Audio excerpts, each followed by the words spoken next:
Sam Potts, and I didn't realise that you changed jobs because you were the head radio plugger at Columbia Records. Yeah. But I read recently, well, just now actually, that you've changed jobs, and I think are you with Cobalt now? That's right. Yeah. So I was at Columbia Records as head of radio promotions for 11 years, I think it was. And then yes, I'm joined. AWAL, which is Cobalt. Cobalt is the parent company, and they're like a publishing tech company.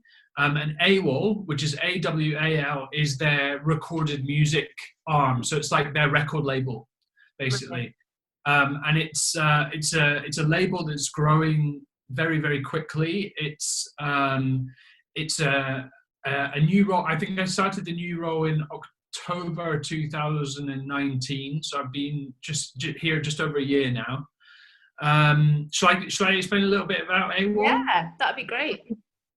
So AWAL is a future-focused or a future-facing record label. So we're an independent company. All of the artists on our roster are independent in the sense that they always own their own rights. So we will sign artists, but we will never take their rights. We will never take their IP. Which is different to traditional record labels, where the traditional record label model is you sign to a record label in exchange normally for some sort of financial advance, but you also then you're essentially selling your copyrights and selling your IP to the record label, sometimes in perpetuity, others in slightly shorter deal terms, but it can be a very, very long time. You can have your rights signed to, in the sense that you have complete control. So all artists have control here. We still pay advances, but our deals tend to be much more artist friendly. So they're shorter.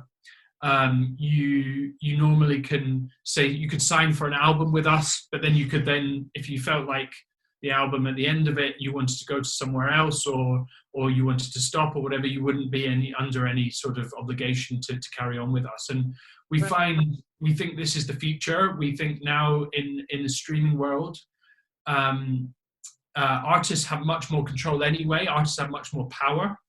And therefore we've created a record label for the streaming age, basically. Great. So, I mean, it sounds amazing. I mean, and it also leads really nicely onto my first question. So I asked a couple of the artists I work with questions for you. And one of the questions was, what are the advantages and disadvantages of a major label, a standard major label, in your opinion? Because obviously you worked for Columbia for a long time. Well, I would say traditionally, the advantages of a major label are resource. They're very well resourced in the sense that there's a lot of people that work for them. And they have very deep pockets, and they traditionally have a very global reach as well, right? So most major labels have some sort of presence in every territory around the world. AWAL has the same thing now. So it's a relatively new kind of label in the sense that we now offer everything that a major label would offer. So it's a full service recording company. It includes A&R, creative, marketing, audience development, promotions, streaming, pitching, the whole suite of services you would get at any major record company. And we have a global reach too. So we're a very global focused company too. We have offices all around the world. We also have deep pockets as well.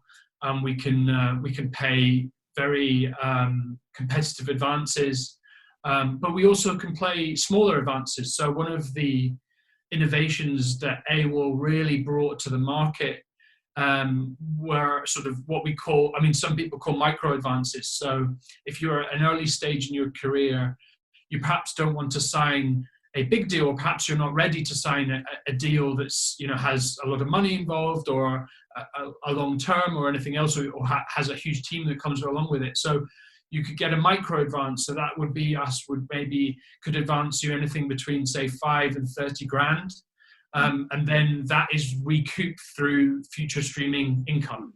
Right. But then you own, so if you were to do an EP with us, we could maybe say, right, here is, 20 grand or something like that. It's self-administered, so you could use that 20 grand to do whatever you wanted to. You could hire a plugger, you could hire a press person, you could make a video, you could do whatever you want with it. And then essentially that money gets paid back to us in future streaming income, and then everything over and past that, we have a fee split. So we take a sort of flat fee of any other further streaming income within that term. Awesome. I mean, and you mentioned pluggers there. Obviously, you are an ex-plugger for Columbia Records. One of my questions was, is it worth hiring an independent plugger? In your opinion, is it worth somebody taking some money to an independent plugger and spending it on them, or should they do it on their own, save that money? Do those independent pluggers really have the connections, I guess, in the industry and the relationships you would have built up over all that time? I mean, I guess some of them might, but how do you differentiate, the good ones from the bad ones? Well, there are a couple of questions there. I guess to the first answer is it really depends on where you are in your career and where you are in your campaign, I guess. So if you feel and the campaign requires radio play, mm-hmm. then a radio plugger can be a good investment. The one thing with radio pluggers are that it is quite an expensive thing, right? As I'm sure you and your community know. And what you've got to ask yourself is that sort of cost benefit sort of thing. Like, if you're paying a plugger, around £1,000 or whatever for a single, you've got to ask yourself, say if I receive 2 or 3 spot plays across all the stations, is it worth it? Is it worth that kind of money? Yeah. Most of the established pluggers do have really good relationships, and you'll be able to see from their website what other artists they work with, and it tends to be quite a small pool of pluggers. The industry, especially the industry that is, let's face it, most of the music industry is focused in London, so most of the people in London will know who those pluggers are. The network's quite small, everybody kind of knows everybody else, so it should be quite easy to work out from what other artists they worked with, how established they are. But I think the main question you've got to ask is if you're just starting out, it's probably best not to go straight for radio play. It's probably best to upload your music to somewhere like BBC Introducing, start locally, build an audience as best you can through your own channels. So through your social channels, through a mailing list, through email, through playing at your local venues, through cultivating an audience where you are. And that will help you put you in good stead for bigger and bigger kind of looks and opportunities a little bit further down the line. So if you're starting out, you shouldn't expect to just suddenly get a play on Radio 1. Like, I think often artists take a long time to get a play on Radio 1 or 6 Music or anything else. It's a slow burn, isn't it? It's a slow burn. Yeah. Exactly. I mean, can you get onto radio stations like BBC Radio 1 that tend to be dominated, I believe, by major labels? Or, I mean, would these radio pluggers in London be able to get artists that, not you or someone else that's a plugger for a label, but just an independent radio plugger? Would they have access to BBC Radio 1 and things? Yeah, a good independent radio plugger should have access to all of those key stations. So yes, I think to your point about the radio stations being full of major label music, to an extent that is true, but I think it's true because the major labels essentially have most of the top 5-10% of music, right? They're involved with that kind of music, so they take a share. I mean, they're big companies, right? They have a huge amount of artists on them. But what's changing is that the major labels' grip, I guess, on market share in that respect is definitely going down, right? Independents and DIY musicians and the artist direct model is what it's called in the industry, is actually growing, and it has been growing for the last 2 or 3 years. So artists are seeing that, you don't have to sign a record label to do well, to build an audience and to make money. And what streaming has unlocked that perhaps wasn't around for artists traditionally, and when I mean traditionally, I'm talking like 5, 10, 15, 20 years ago, is that you really needed a record label to get to market. You needed a record label to get you on the radio, to get you on the TV, to get you press. You know, in many respects, the major label or the record label was your ticket to getting and finding an audience. Yeah. Nowadays, that's not the case. Artists can speak to their fans directly. You can also sell to your fans directly. You know, Bandcamp has been, you know, Bandcamp, the website, is a huge success story for independent music. You know, you can upload your music, your artwork, your story, everything else, and you can find your global audience through that way. The money goes directly to you, and the Bandcamp take a small fee. What streaming has enabled now is that you can put your music directly up on a streaming service. You don't need to sign a record label to do that. You don't even need to, you know, join a company like AWAL to do that. A lot of companies like DistroKid or CD Baby will do that for free. Well, not for free, but for a nominal cost. Yeah. And you're able to reach your market and get your music out there and up on services with a relatively low investment. Do companies like AWAL have sort of, I guess, relationships with better playlists, or, you know, like, do you feel like, so if I'm an independent artist, I do a little bit on my own, but then I want to up my game, this is where AWAL comes in, right? Because I could come to you, you like you say, you have deep pockets, you have resources, you have connections. Do you have those connections to playlists, you know, and to the streaming world, I guess, is what I mean?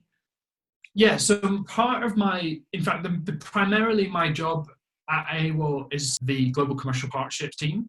And our team is the team that interface between AWAL and its artists and the services like Spotify, Apple Music, Amazon, YouTube, Deezer, you know, you name it. We manage that relationship on behalf of our artists at AWAL.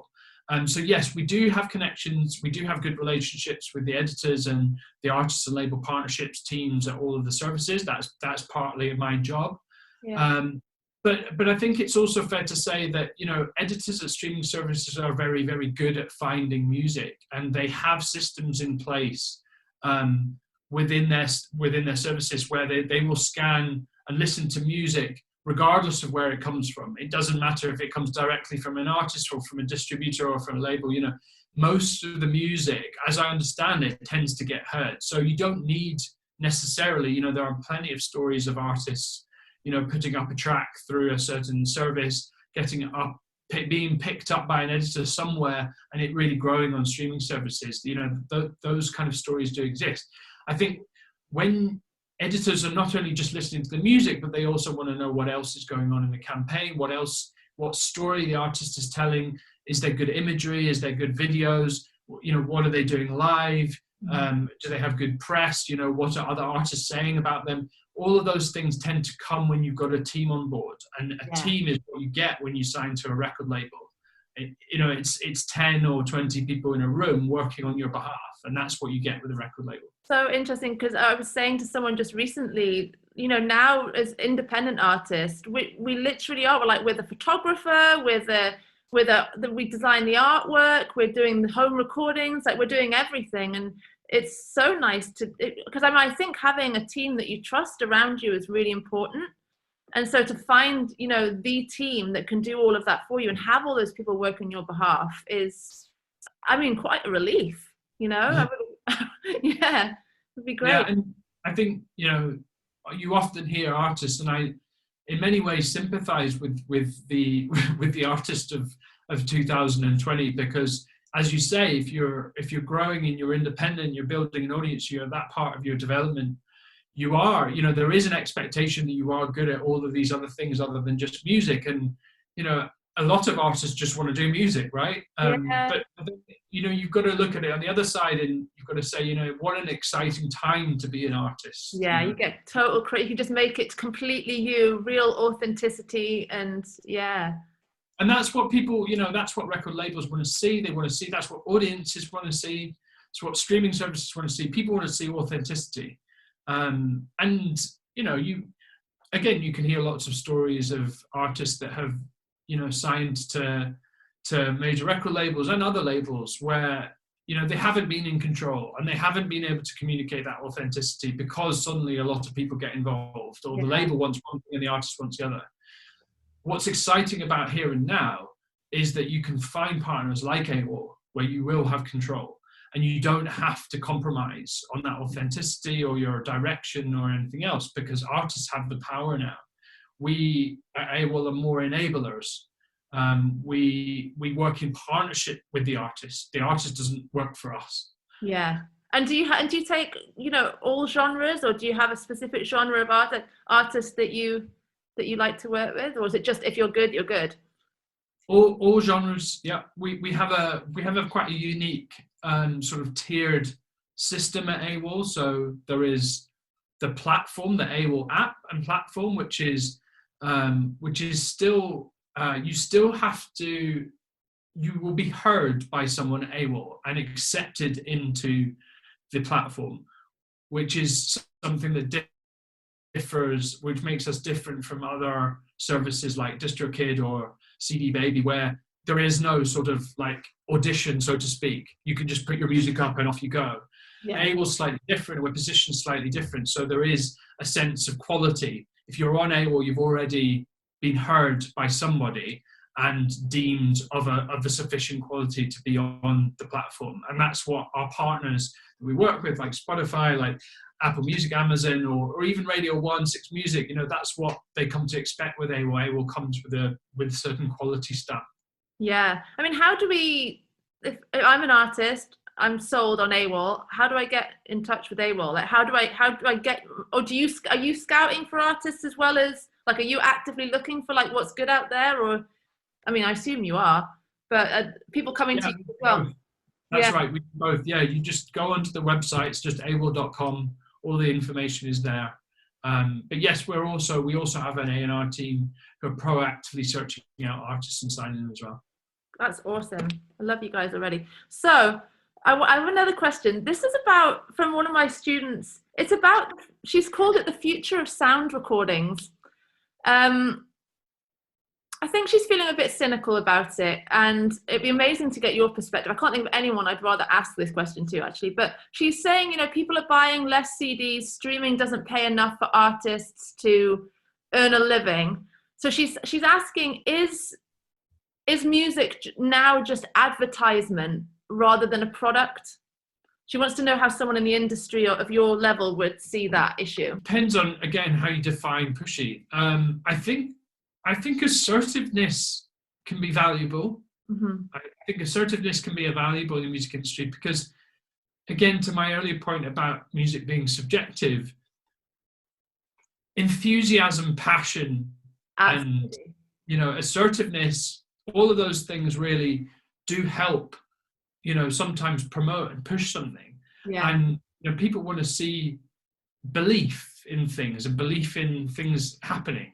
Yeah. And sometimes, sometimes people can see that as pushy. I think it's always, the caveat here is it's always got to be done with a charm and with a good faith and with music industry is all about relationships. Mm-hmm. You have to maintain and sustain those relationships in a good way. So pushy, probably not. Passionate, yes. Assertive, yes. Like go-getting, hey, let's do this. Yeah. All that. Yeah, I think people resonate with that. I think people resonate with people who are passionate about what they do, and I think that goes a long way. Yeah, agreed. And I think a lot of us in the industry are like that, aren't you? We're all kind of go-getters, and we're making it happen, which I love.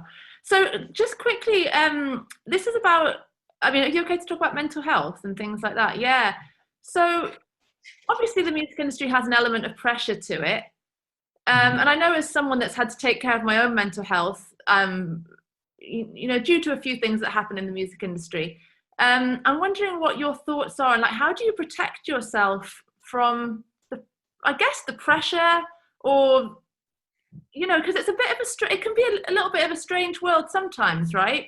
It's until you're fully submerged into it. I don't know if people realize that, but you get what I mean, right? I do. I think there is, particularly yes, artists particularly are under a lot of pressure. And I think one thing is, look, it's a very competitive industry. And I think what can tend to happen is that artists and people in the industry at large, once you spend a lot of time comparing yourself to others, or you're measuring yourself against someone else or someone else's defined version of success or growth or progression, that's when mental health can be an issue.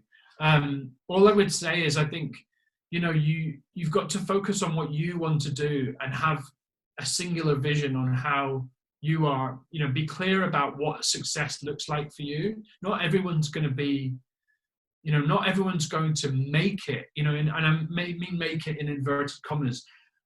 Like the kind of the analogy that Willard, who's our kind of CEO and founder of the whole of Cobalt Group, is sometimes talks about the music industry as being like the Hunger Games, like 100 artists go in and that's so true, yeah. One artist comes out. His point on that is that that's changed, and that's changed because of companies like AWAL and companies like Cobalt, and it's in many ways leveled the playing field in the sense that your artists are not beholden to just a few people as to whether they're successful or not. You can connect with an audience directly.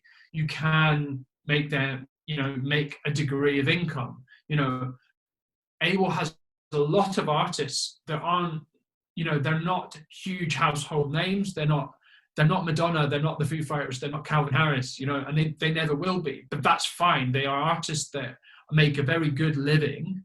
You may not know them, but they have an engaged fan base, an engaged global fan base, which is enough to sustain them.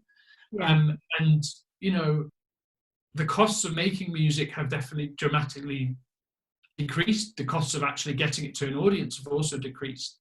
The opportunity to reach huge audiences has increased. And if the economics of it are right, and again, this is what AWAL does, is the economics of it are much more in the artist's favor. So any artist on an AWAL or an artist-friendly contract or another company will make the lion's share of that streaming revenue. Traditional models have always, whether even in CDs and streams, old deals per stream rates, per CD rates, you were getting a very small chunk of that sale. But that's not the case anymore. Yeah, I mean, great point. I mean, do you have any tips on how artists can reach their fan base? Obviously, we've got Bandcamp, etc. But I think a lot of artists I work with, they feel like they're up against the algorithm, and they're trying to promote themselves on Instagram, and they don't know how to find that fan base. I'm just wondering, do you have any tips on how they can find those people? My answer to this question is always, I think it's all about email, really. It's, algorithms, you're right, the platforms that we all use to reach our audiences are essentially tech companies who have ulterior motives.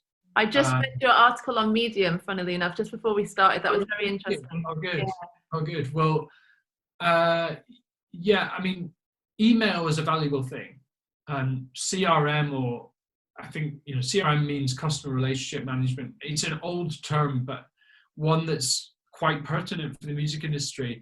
If you manage to get an email address from someone at a show, or however you attain that email address, you have a direct connection and a direct communication with that fan, right? Yeah. Through email, you can do a lot of things. You can promote your music. You can sell merch. You can tell them about tickets. You can sell. There are plenty of ways of being able to directly sell them or monetize that fandom through email. And many of the most successful artists do that very, very well. And it's not beholden to anybody else. They have these email addresses. They own that mailing list. Yeah, they're yours. Those can grow over time, and the analytics you get now as well you can segment your audience. You can work out who are the most engaged. All of those things. I think that's the key. The other thing I always say with this as well is, there are a lot of platforms. There's Facebook. There's Instagram. There's Twitter. there's all the other ones. I think artists should focus on the one that they'll enjoy using. Don't try and do them all. Yeah. You know, even the biggest and best artists do all of them really well. Just focus on the one that you like, the one that you'll be able to do the most on, the one that you feel represents your art the best, and focus on that one. Yeah, couldn't agree more. I mean, just quickly, just to finish off, do you have any, well, actually, I want to ask you about Young Guns Network as well, but just to finish off this segment, do you have any top tips? I mean, you've given so many tips in this, but if I was going to ask you, like, what is the #1 top tip for a new artist today, what would you say? Be good. No, it's a hard one. Yeah, sorry, I put you on the spot. No, that's fine. I think persistence and belief, I think, is the crucial part of it all, because they kind of underscore everything else. Yeah. It can be a hard business, and it can be hard, and you get knocked down, you have to get up again, and you've got to keep going. And I think if you're good and your music is good, you know, you may get knocked down again, but you need to keep getting up, and you need to keep driving forward and having that belief and keep pushing. And sometimes I think if you want to work in the music industry, whether you're an artist or not, it's not just about, you know, at Young Guns Network, you talked before, but we did a really amazing session, an event once on artists that had tried to become an artist, had put a lot of work and a lot of effort into it. Yeah. For whatever reason, had got to the kind of end of that particular path, but then pivoted into another part of the music industry and were very, very successful in another way. And I think what's really exciting about the music industry in general, it's a very entrepreneurial industry. It's, you know, anyone can find a niche or do something of value, and maybe, you know, being a musician isn't part of it, but then going in and pivoting into, I mean, you know, it's very interesting to hear, Bernii, you've been doing, you know, going in, as you say, into a vocal coach, and you're, you know, you're running this community. I just want to be part of the music industry. And I think I would be living through music. wherever I was. Yeah. So yeah, it's a total privilege, right? To earn your living through something you love to do, I think, is a complete privilege, whether I'm on the stage or whether I'm getting to help other people fulfill their dreams, which is a huge passion of mine personally. Yeah, we're lucky. Yeah, absolutely. So, so quickly, so what is Young Guns Network? So for anyone who doesn't know, it's based in London, right? It's an organisation myself and a friend of mine called Remy Harris started 6 years ago. We're a network for young music industry professionals. That's basically it. So we run events and training, and mainly based around the idea that so our target audience is 18 to 30s, mainly professionals in the music industry. So you may be in your first or second job in the music industry. And we run events, learning, development, opportunities, insight, those kind of things. We've many of our sort of alumni to be in the network. Alumni from the network have gone on to get jobs in the music industry or move up the music industry, and we're very proud about the history and how we've helped certain individuals basically feel empowered to be able to find their next opportunity. I love that. So you can get more information. It's the website is www.ygn.co. We are about to launch a new, in fact, actually, I think, more details are coming soon, but we're about to launch a new collaboration with youth music. We're looking for 5 individuals. There'll be more details on our website soon, but we're looking for 5 individuals from all around the UK to work on a AWAL artist's next project. Okay. And it will include, it's a paid position. You'll be paid, you'll get mentorship from someone at AWAL. You'll learn how to work on a campaign, and you'll also get paid for it. And hopefully it'll be an invaluable experience for 5 people from around the world, from around the UK. As I say, we haven't launched all the details of it yet, but that is coming soon. So that's quite exciting. Yeah, really exciting. So you're giving back, basically. You're helping other people do what you've done, which, hey, you know, all respect for that. Sam, it's been so lush catching up. It's been amazing seeing you again. I just want to say thanks so much for doing this and sharing your time and your knowledge with us. Absolute pleasure, Bernii. Nice to see you. Nice to see you too. I'll see you soon.